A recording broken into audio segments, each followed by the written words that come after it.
અબ્દુલ મજીદ દાઉદ જુનકિયા હુસૈનપુરા ગામનો વતની છું.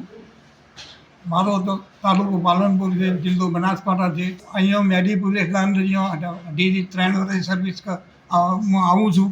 તો અહીંયા મને પૂરી સર્વિસ મળે છે. ડૉક્ટરો પણ હાજર રહે છે અને અવારનવાર મારી તપાસ કરી જાય છે. અને અહીંયા સારવાર માટે બહુ સરસ જગ્યા છે. અને અહીંયા પ્રતિકભાઈ કરીને નામનો માણસ છે, એ મારી ખૂબ દેખભાળ રાખે છે. અને અહીંયા જે સ્ટાફ છે, સ્ટાફ એટલો બધો સારો છે કે એક જરા પણ કંઈ થાય તો તરત દોડથી એને પાસે આવે છે અને સારવાર પૂરતી આપે છે. સફાઈ માટે જે કામદાર માણસો છે એ પણ બહુ અચ્છા માણસો છે અને એટલી સફાઈ સારી રાખે છે કે અહીંયા આવી અને ઘણીવાર બેસવાનો જીવ કહે એવી સફાઈ સારી રહે છે.